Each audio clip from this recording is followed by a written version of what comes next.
ಎಲ್ಲ SLC ವಿದ್ಯಾರ್ಥಿಗಳಿಗೆ ನಮ್ಮೊಂದು YouTube ಚಾನಲ್ಗೆ ಸ್ವಾಗತ ಅಂತ ಹೇಳ್ತಾ, ಈ ಒಂದು ವಿಡಿಯೋದಲ್ಲಿ ನಾಡಿದ್ದು ನಡೆಯುವಂಥ 23ಕ್ಕೆ ನಡೆಯುವಂಥ ಸೈನ್ಸ್ ಎಕ್ಸಾಮ್ಗೆ ಸಂಬಂಧಪಟ್ಟಂತೆ ಯಾರೆಲ್ಲ ಸೈನ್ಸಲ್ಲಿ 100ಕ್ಕೆ 100 ಅಂದರೆ 80ಕ್ಕೆ 80 ಸ್ಕೋರ್ ಮಾಡ್ಬೇಕಂತೀರಾ ಅವರಿಗೆ ಈ ಒಂದು ವಿಡಿಯೋ ವೆರಿ ಹೆಲ್ಪ್ಫುಲ್ ಅಂತ ಹೇಳ್ಬೋದು. ಯಾಕಂದರೆ ರಾಜ್ಯಕ್ಕೆ ಪ್ರಥಮ ಸ್ಥಾನವನ್ನು ಪಡೆದುಕೊಂಡಂಥ ಒಬ್ಬರು ಆನ್ಸರ್ ಶೀಟ್ನ ನಾನು ಈ ಒಂದು ವಿಡಿಯೋದಲ್ಲಿ ಡಿಸ್ಪ್ಲೇ ಮಾಡ್ತಾ ಹೋಗ್ತೀನಿ. ಹಾಗೆ ಯಾವ ಥರ ಬರೆದಿದ್ದಾರೆ ಅವರು, ಅದೇ ಹೇಗೆ ನೀವು ಬರಿಬೇಕು, ಯಾವ ಥರ ಸ್ಟ್ರಕ್ಚರಲ್ಲಿ ಬರಬೇಕು, ಯಾವ ಫಾರ್ಮ್ಯಾಟಲ್ಲಿ ಬರಬೇಕು, ಹೇಗೆ ಬರಿಬೇಕು ಅನ್ನೋದನ್ನು ಎಲ್ಲದನ್ನು ಕೂಡ ಈ ಒಂದು ವಿಡಿಯೋ ಡಿಸ್ಕಸ್ ಮಾಡ್ತಾ ಬರೋಣ. ಅದಕ್ಕಿಂತ ಮುಂಚೆ ನೀವೇನಾದ್ರು ಫಸ್ಟ್ ಟೈಮ್ ನಮ್ಮೊಂದು ಯೂಟ್ಯೂಬ್ ಚಾನಲ್ ನೋಡ್ತಿದ್ರೆ ವಿಡಿಯೋಗೊಂದು ಲೈಕ್ ಕೊಡಿ, ಹಾಗೆ ಚಾನಲ್ ಸಬ್ಸ್ಕ್ರೈಬ್ ಮಾಡಿಕೊಂಡು ವಿಡಿಯೋನ ಶುರು ಮಾಡೋಣ. ಮೊದಲನೇದಾಗಿ ಸೈನ್ಸಲ್ಲಿ 100ಕ್ಕೆ 100 ಅಂಕವನ್ನು ಪಡ್ಕೊಂಡಿರುವಂಥ ಕ್ವಶನ್ ಪೇಪರ್ನ ಆನ್ಸರ್ ಶೀಟ್ನ ಈಗಲೇ ನೋಡ್ತಾ ಹೋಗೋಣ.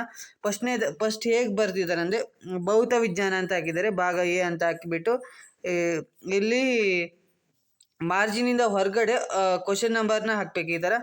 ಆಮೇಲೆ ಯಾವ್ದು ಆನ್ಸರ್ ಸರಿ ಇರುತ್ತೋ ಅದಕ್ಕೆ ಬಿ ಮತ್ತು ಈ ಥರ ಬರಿಬೇಕು. ಇದು MCQ ಕ್ವಶನ್ಸ್ಗೆ ಈ ಥರ ಬರೆದಿದ್ದಾರೆ. 1 ಮಾರ್ಕ್ಸ್ ಕ್ವಶನ್ಸ್ಗೆ ಈ ಥರ ಬರೆದ್ಬಿಟ್ಟು ಅಂಡರ್ಲೈನ್ ಅನ್ನೋದು ಮಾಡಲೇಬೇಕಾಗಿರುತ್ತೆ. ಇದರಿಂದ ಅಟ್ರಾಕ್ಟಿವ್ ಆಗಿ ಕಾಣುತ್ತೆ ಆನ್ಸರ್ಸ್ನ ಕರೆಕ್ಷನ್ ಮಾಡೋರಿಗೆ. ಸೊ ಅಂಡರ್ಲೈನ್ ಅನ್ನೋದು ಈ ಥರ ಮಾಡಿದ್ದಾರೆ. ಸೊ ಈ ಥರ ನೀವು ಕೂಡ ಮಾಡಿ. ಸೊ ಇದರಿಂದ ನಿಮಗೆ ಮಾರ್ಕ್ಸು ಈಸಿಯಾಗಿ ಸಿಗತ್ತೆ, ಅಂದರೆ ಔಟ್ ಆಫ್ ಮಾರ್ಕ್ಸ್ ಅನ್ನೋದು ಸಿಗತ್ತೆ ಅಂತಲೇ ಹೇಳ್ಬೋದು. ಆಮೇಲೆ 2 ಮಾರ್ಕ್ಸ್ ಕ್ವಶನ್ಸ್ಗೂ ಅಷ್ಟೇ ಅದೇ ಥರ ಅಂಡರ್ಲೈನ್ಸ್ ಅನ್ನೋದನ್ನು ಮಾಡಿದ್ದಾರೆ.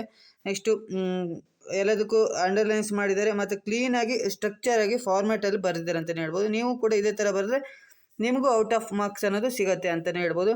ನೆಕ್ಸ್ಟು ಇನ್ನೇನು ಮಾಡಿದ್ದಾರೆ ಅಂದರೆ, ಡಿಫ್ರೆನ್ಸ್ ಬರೆಯೋತ್ತಿಗೆ ಅಂದರೆ ವ್ಯತ್ಯಾಸವನ್ನು ಬರೆಯೋತ್ತಿಗೆ ಸಮೀಪ ದೃಷ್ಟಿ ಮತ್ತು ದೂರದೃಷ್ಟಿ ನೋಡಿ ಎಷ್ಟು ಕ್ಲೀನಾಗಿ ಬಾಕ್ಸನ್ನು ಹಾಕಿಬಿಟ್ಟು ಕರೆಕ್ಟಾಗಿ ಆ ಸ್ಟ್ರಕ್ಚರಲ್ಲಿ ಬರೆದಿದ್ದಾರೆ ಅಂತಲೇ ಹೇಳ್ಬೋದು.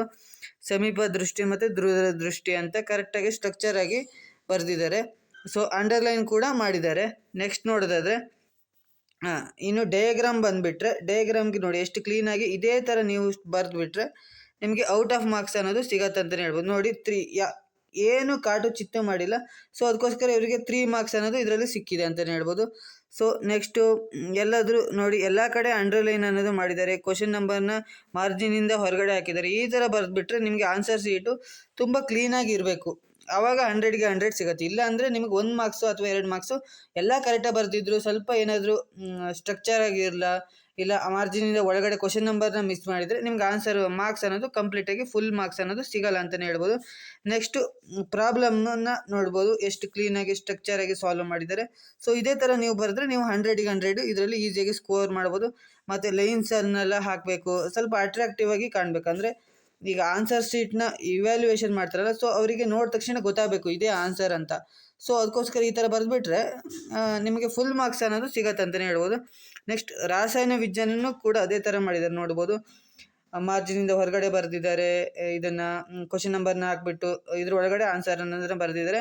ನೆಕ್ಸ್ಟ್ ಎಲ್ಲದಕ್ಕೂ ಅಂಡರ್ಲೈನ್ ಅನ್ನೋದು ಕ್ಲೀನಾಗಿ ಮಾಡಿದ್ದಾರೆ ಅಂತಲೇ ಹೇಳ್ಬೋದು. ಅಂಡರ್ಲೈನ್ ಮಾಡಿದರೆ ಆನ್ಸರ್ನ ಇವ್ಯಾಲ್ಯೂಯೇಷನ್ ಮಾಡಿದವರಿಗೆ ಯಾವ್ದು ಆನ್ಸರ್ ಅನ್ನೋದು ಪಟ್ ಅಂತ ಗೊತ್ತಾಗುತ್ತೆ. ಸೊ ಅದಕ್ಕೋಸ್ಕರ ಈಸಿಯಾಗಿ ಮಾರ್ಕ್ಸ್ ಅನ್ನೋದು ಕೊಡ್ತಾ ಹೋಗ್ತಾರೆ. ನೀವು ಡೆಪ್ತಾಗಿ ಬ್ರೀಫಾಗಿ ಎಕ್ಸ್ಪ್ಲೇನ್ ಮಾಡಿ ಕಥೆನ ಬರಿತಾ ಹೋದರೆ ನಿಮಗೆ ಮಾರ್ಕ್ಸ್ ಅನ್ನೋದು ಸಿಗಲ್ಲ. ಆ್ಯಂಡ್ ಡಯಾಗ್ರಾಮ್ ಕೂಡ ನೋಡ್ಬೋದು ಕ್ಲೀನಾಗಿ ಬರೆದಿದ್ದಾರೆ ಅಂತಲೇ ಹೇಳ್ಬೋದು. ಇದೇ ಥರ ನೀವು ಬರೆದ್ರು ನಿಮಗೆ ಮಾರ್ಕ್ಸ್ ಅನ್ನೋದು ಸಿಗತ್ತೆ. ನೆಕ್ಸ್ಟು ಡಿಫ್ರೆನ್ಸ್ ನೋಡಿ ಎಷ್ಟು ಚೆನ್ನಾಗಿ ಫಾರ್ಮ್ಯಾಟಾಗಿ ಹಾಕಿ ಫಾರ್ಮ್ಯಾಟಲ್ಲಿ ಬರೆದಿದ್ದಾರೆ. ಸೊ ನೀವು ಹಾಕೋದು ಇಲ್ಲ ಅಂದರೆ ನಾವು ನಂಬರ್ನ ಹಾಕ್ಬಿಟ್ಟು ಬರಿಬೋದು, ಚೆನ್ನಾಗಿ ಕಾಣುತ್ತೆ. ಸೊ ಈ ಥರ ಬರಿಬೇಕು. ಇನ್ನು ಇದು ನೋಡ್ಬೋದು, ಇದು ಸ್ವಲ್ಪ ಮಿಸ್ಟೇಕ್ ಆಗಿದೆ. ಸೊ ಆದರೂ ಇದಕ್ಕೆ 5 ಮಾರ್ಕ್ಸ್ ಅನ್ನೋದು ಕೊಟ್ಟಿದ್ದಾರೆ.